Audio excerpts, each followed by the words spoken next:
leen ko yóbbal ci RFM Matin. RFM Matin. RFM Matin. émission bi yeewaa Sénégal. 7h40 RFM Matin sunu gan Dame Mbodj salaamaaleykum. maaleykum salaam Babacar. syndicat jàngalekat bi nga jiite moo tudd CUSEMS authentique gouvernement bu bees beeg seen i tawat dinañ ci waxtaan ci kanam tuuti mooy revendication jàngalekat yi naam gëj ngeen a yëngal élection yeeg yooyu yëpp jaar na fi moo tax xëy na waaye xayma gu njëkk ngeen def ci wàllu gouvernement ak ministère bi ñu changé Serigne Mbaye Thiam nekkatul ministre éducation léegi ku ñu naan Mamadou Talla moo ko fa wuutu waaye bu ñu déggee boobaak léegi bi coppite gi amee syndicat jàngalekat yi en mel ni yéen daal demuk Serigne Mbaye Thiam gi da ngeen cee d'accord lool. waaw loolu la yàlla def ndaxte comme ñun ñoo waxoon d'abord damay nuyu jàngalekat yi may déglu yëpp ñu bokk ci CUSEMS authentique ak FEDER ak jàngalekat fu ñu mën a bokk ci réew mi di nuyu ñëpp ñi xam ñu ngi ñuy déglu xam naa ne ñu ngi ci seen yoon jëm ci seen liggéey. Babacar ñun syndicat yëpp dañu waxoon ni dañoo bëgg Serigne Mbaye Thiam abal ñu ndaxte wax dëgg yàlla ni mu yoree ministère bi jafe-jafe yi bari woon na tendeefal bi bari jaay doole bi ba nga xam ne kon buñ ko nee yow da ngay dem feneen kon jàngalekat yi boo xoolee fan yi nga xam ne ci la information bi wàcc ñëpp a ngi kontaan fu ne ñu ngi ko fay woo di wax ni kontaan nañ ci mu dem kon nag ministre moom boo demee ba ña ngay jiite ñu jëlee la fi ñëpp di kontaan kon xam nga ne yow moom lajj moom weesuwul loolu. maintenant am na keneen ku ñëw koo xam ne éducation la bokk aussi parce que moo nekkoon ministre de la formation professionnelle comme ni nga ko waxee muy Mamadou Talla muy koo xam ne dañ koo xam nag aussi mais Babacar bala may sori ci loolu bëggoon naa leeral ni rang protocolaire bi nga xam ne moom lañ jox ministre yi nga xam ne ñoo séq njàng meeg njàngale moom muy ñetti ministères yi. damay wax ni ministre bi nga xam moo yor éducation nationale mi ngi toll ci 17e place bi donc fukki place ak juróom-ñaareel bi ci la toll. day tekk ci seen i gët ne joxuñu solo njàng mi. waaw loolu moom loolu lañ gëm ñun parce que boo joxee jàng ak jàngale gëddaam jox ko importance am code ordre protocolaire bi am na solo jàpp nañ ñu ni réew li ko yor mooy jàng ak jàngale bu fekkente ne jox nga solo jàngale ak jàngalekat yi ak ñu ñuy jàngal. jàpp naa ni kon kooku ko def bëgg nga sa réew dem donc boo jëlee beneen ministère bi aussi muy enseignement supérieur mi ngi ci 19e place nga jël enseignement professionnel formation professionnelle ñoom ñu ngi ci 28e place donc loolu nag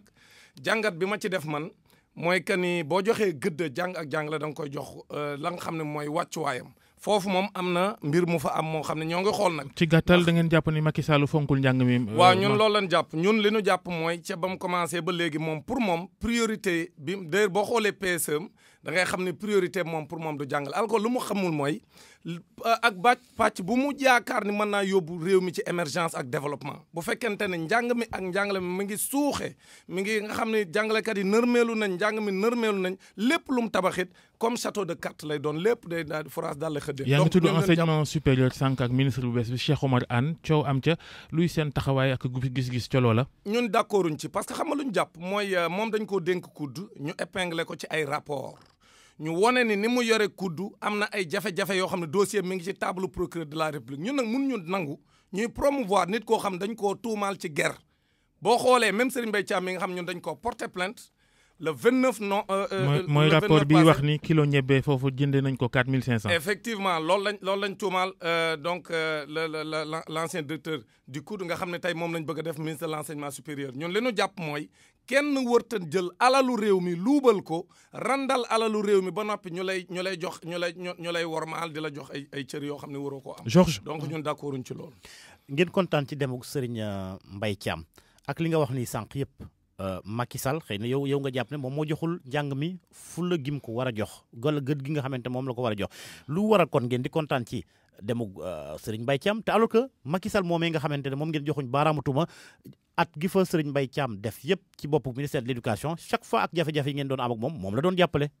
waaw non ñun moom loolu moo taxit ñu ko daan xeexit parce que ñun li ñu jàpp mooy effectivement ñun président Macky Sall lu ñu gëm mooy vision pour le développement du Sénégal. kon Serigne Mbaye Thiam moom dafa doon def li nga xam ne moom lañ ko sant. effectivement mais c'est-à-dire au-delà de ça def na fa juróom-benni at. juróom-benni at yi mu fa def yëpp ñun li ñu jàpp mooy effectivement ni nga ko waxee président dafa meloon ni kuy défier jàngalekat yi parce que ñun dañoo mës a wax ni Serigne Mbaye Thiam baaxul ci njàng meeg njàng. demoon na ba menacé moom Macky Sall day dàq ñiy grève. jaay doole non def na ko sa presque parce que dem na bay proposé ñu rajee jàngalekat yi jël na jàngalekat yi yóbbu leen ci ay commissariat ñu leen di bondoxataal jël na jàngalekat yi ni policiers yi dóor leen te defuñu dul di marche pour laaj seen ak seen yelleef donc Serigne Mbaye Thiam mi ngi nii ba suñ joon yàlla tey am na ñaari jàngalekat yoo xam mën naa laa limal seen tur muy Ndeye Absa Ba ak Mamadou Ndiaye juróom benn at yi Serigne Mbaye Thiam def ci ministère ba instant bi ñu toll fayeekuñ benn salaire c'est la même chose ci affectation arbitraire yi ay Oussouye ay Tiwaawoon foo mën a jël Serigne Mbaye Thiam di jaay doon laaj bi mooy lu fi jar a kontaan kon bu fekkee ne jàpp nga ne la mu doon def yëpp dañ ko yebaloon. waa xam nga ñun dañ ni jafe-jafe njàng mi du problème mu nit mais nit moo koy jiite kon nag bu ñu jàppee ne jafe njàng mi d'abord mooy loolu xëy na dinañ ci ñëw mooy ni ñu defee xar kanamu sunu njàng ñun moo ñu am ay jafe-jafe. kon kay lépp ki ko yore lépp makkee. ki ko yore moom kay moo ca jiitu parce que moom moo fi teg ay ministre am donc moom moo comptable devant le peuple sénégalais donc ñun li ñu jàpp mooy Serigne Mbaye Thiam lépp lu mu doon def président Macky Sall ànd na ceeg moom mais nag teewul comme ñun suñu secteur ki koy jiite am nañ droit bu ñu demee ba doxul ñu ne ko nañ ko fi jëlee ñu andi keneen mais tamit du dindi personne bi kese moo ñu intéressé parce que Mamadou Talla bu ñu yaakaaree ne bu ñëwee jafe-jafe yi nekk ci njàng mi yëpp day arrêté loolu dañuy nax suñu bopp parce que ñun dañoo jàpp ni système éducatif bi ci boppam la ñu war a tënkaat parce que système éducatif Sénégal bii moom c'est un système éducatif extraverti boo am France moo nu ko imposé du daray Sénégal lu ci nekk liñ fiy jàngale mooy la nga xam moom la français di jàng ñu yokk ci rek peut-être ay affaires yu ñàkk fayda yoo xam ne sax moo ñuy tardeel parce que France sax au moins ña ngay jàng ca seen langue mais ñun ñi ngi jàng ca làkku jàmbur woo xam ne moo téye suñuy gone ba mënuñoo libérer seen i énergie ba xam-xam bi nekk ci ñoom mënuñu koo yee. loolu tardé wuñ ci tardé goo xam ni moom ngir jooyanti ko dina mën a nekkam. si mën na nekk xam nga ñun lu ñu jàpp mooy il n'est jamais trop tard pour bien faire xam nga lu ñu bëgg. mooy suñ système éducatif bi suñ xar kanam système éducatif ñu soppi boo mooy ñu jël sunuy làkku réew ñu dugal ko ci xale yi di dal ci seen làkk mais justement est-ce que côté boobu nekkuñ woon ci yoon wi ndax déjà commencé woon na introduire yenn langue nationale yi ca primaire. dama lay expliquer ci gox par gox. xam nga ñoom lu ma lay expliquer ñoom li ñuy tuddee introduction des langues nationales du ñun loolu la ñu wax ne moom mooy régler problème bi xale yi soxlawuñ ku leen jàngal wolof dañoo bëgg di jàng wala di jànge ci seen langue. maanaam foofu mu am fu mu doore ndax déjà wolof ak séeréer ak yeneen ya daa am niñ koy bindee yu ni mel. waaw yooyu yëpp ci njàng la mais dama ne la loolu amul problème parce que xale yi ñoom ñi ngi wax. seen déjà yéen ñi leen di jàngale mënu leen bind ci séeréer. waaw moom laa lay wax léegi parce que système bee mel noonu parce que ñun ci école bii ma lay wax école Jules Ferry bii lañ génne nga xam ne daray Sénégal néew ci mais su fekkee ne andi nañ coppite yi ñu war a andi ba nga xam ne xale yi dinañ ki nekk séeréer dina dal ci séeréer ki nekk joolaa dal ci joolaa li ngay wax ni am na ay gëstu yu wane ni xale sax boo ko joxee exercice ca kër ga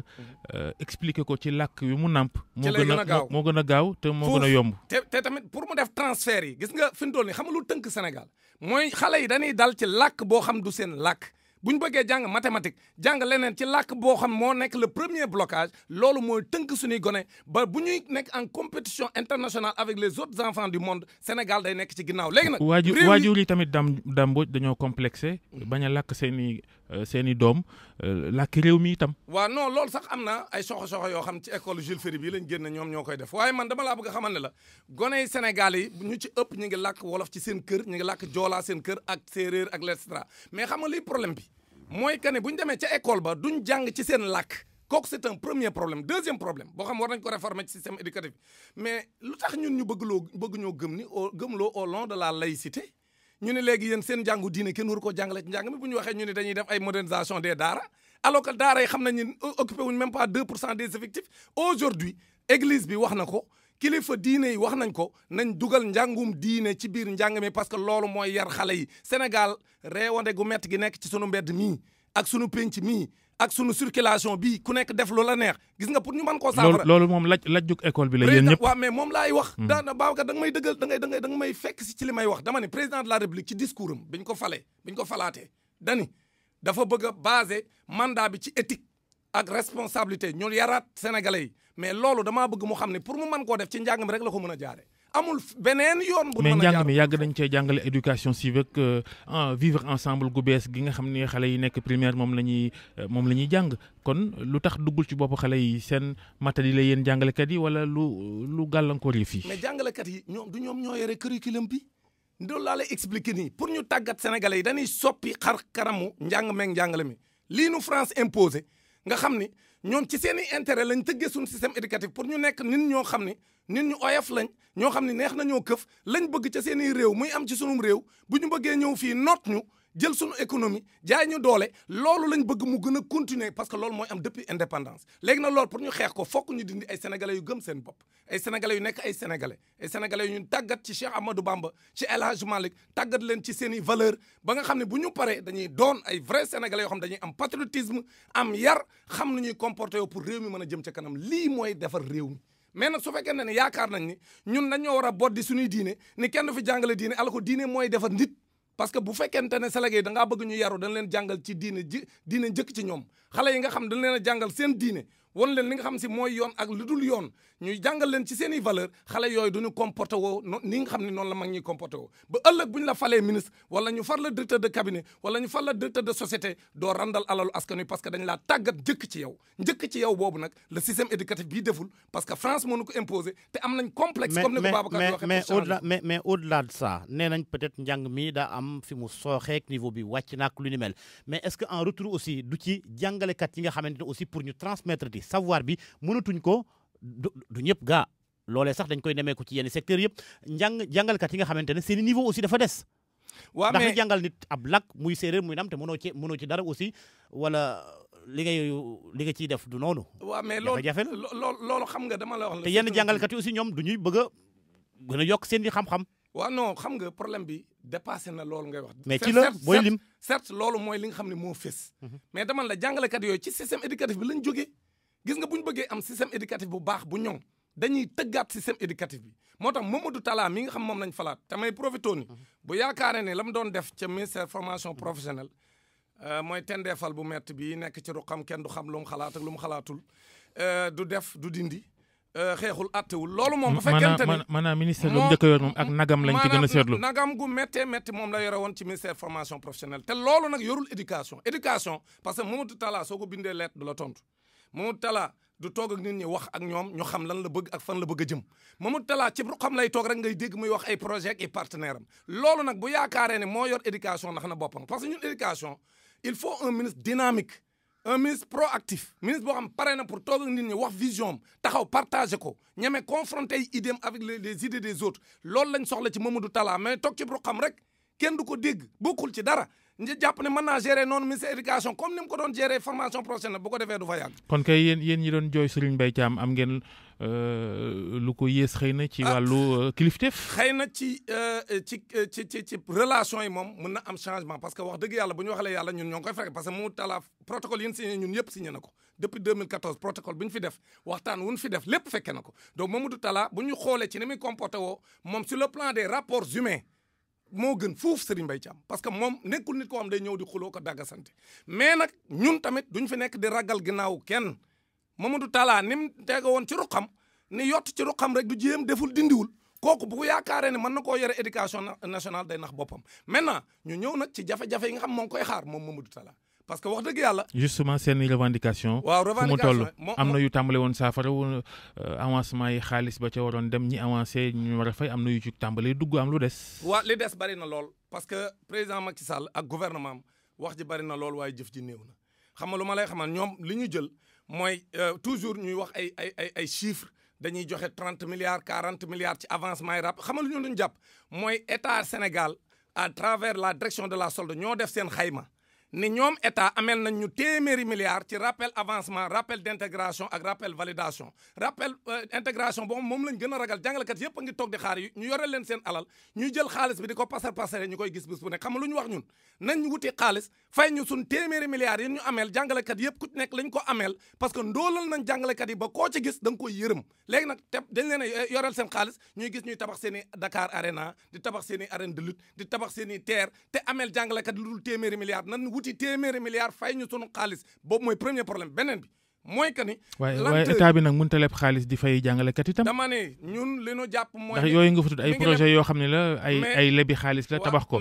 waaye état est-ce que mën a dem ne lebi xaalis ne xaar ma leb ngir fay jàngalekat yi. comme on dit da ngay leb pour investir mais dama la ñu ngi investir ci loo xam amul benn njariñ te damaa gëm man ni nga def xaalis ci njàng mi investissement la parce que ni ngay tabaxee terre. noonu la ñuy tabaxee ñun ay bopp jàngalekat yi ay bopp la ñuy tabax pour ñu yor réew mi. mais justement xaalis googu pourquoi yéen li gën a fës moo di koppar gi dugg ci seen poste mais koppar gi ñuy jëlee dugal ko ci bopp ya bëri wut. non si bëri na parce que baal ma tër na rek ci revendication yi. ah bu ko defee ñu ñëw léegi buñ paree ci loolu tamit dañoo am ay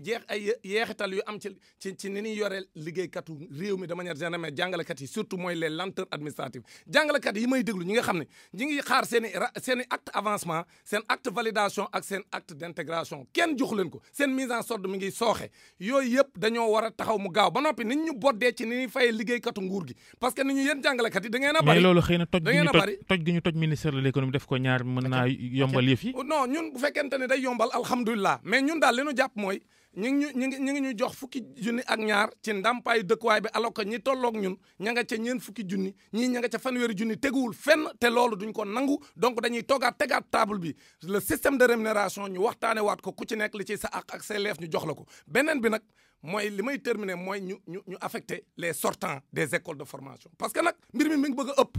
sortant 2013 yu faste fi grève nañ fi de la faim ñu digat leen premier ministre ak gouvernement am des den daañu leen recruter affecté leen te ba léegi defaguñ ko. ñi ngi xaar ay formation payante lañ def itam xam nga. dama ni formation payante ay jàngalekat lañ comme ñëpp te ñoom système bi da leen a soxla parce que dañu manqué ay enseignants ci système bi kon nag mënoo manqué ay enseignants Serigne Mbaye Thiam dem gouvernement bi jox koy instruction pour mu coordonner seen affectation muy tendeefal bañ jëlee ko fi kon Mamadou Talla loolu la ñuy xaar ci moom. mooy mu affecté jàngalekat yooyu parce que jàngalekat yooyu dañ leen a soxla ci système bi parce que jàngalekat yi fi mu toll nii même ñooñu bu ñu leen recruter doyul kon nag jàpp nañ ni loolu dañ ko war a def beneen bi nga xam ne tamit war nañ koo def mooy ñi nga xam ne ñoom ñooy sortant wu ay